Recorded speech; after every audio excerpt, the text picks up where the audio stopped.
negara dengan institusi politik yang inklusif, yang melayani, akan menjunjung tinggi kesempatan warga untuk menyuarakan pandangannya, pikirannya, aspirasinya tanpa sedikit pun ada rasa takut.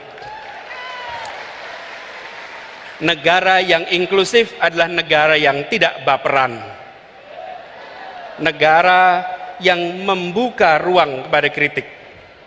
Negara atau pemerintah memiliki kekuatan aparat, memiliki kekuatan anggaran, memiliki kekuatan media, memiliki bahkan kekuatan senjata.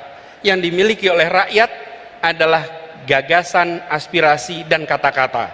Jangan sampai satu hal yang dimiliki oleh rakyat, kata-kata, itu pun dilarang untuk diartikulasikan. Izinkan kata-kata rakyat bisa muncul ke permukaan.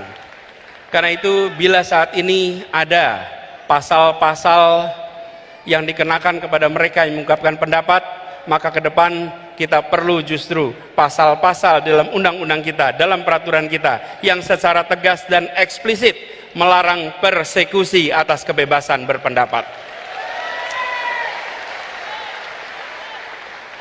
Jadi saya juga mengalami ketika tugas di Jakarta, ketika berada di pemerintahan, maka kita menjadi kotak pos alamat keluhan dan kritik. Dan itu harus diterima sebagai it comes with the job. Ini adalah bagian dari pekerjaan. Tidak perlu dituntut, tidak perlu diprosekusi, dan itu juga yang telah kita sama-sama laksanakan di Jakarta. Tidak ada satupun yang dilaporkan dan diprosekusi. Hal lain adalah terkait dengan institusi ekonominya.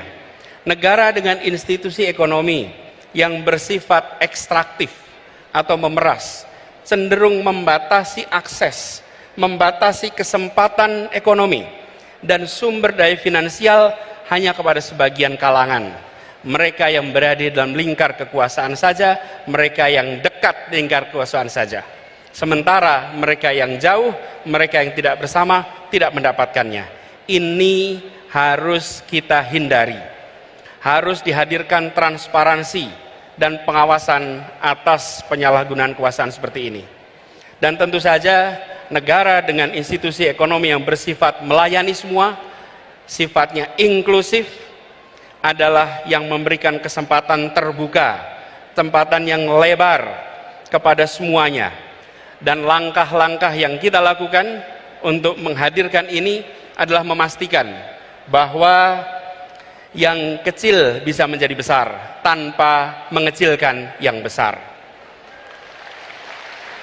Semangatnya adalah seperti tadi disampaikan, bahwa membesarkan yang kecil tanpa mengecilkan yang besar. Jadi bukan hanya bersifat ekstraktif, memberikan kesempatan pada yang besar untuk makin besar, tapi harus memastikan bahwa semua dapat kesempatan yang sama.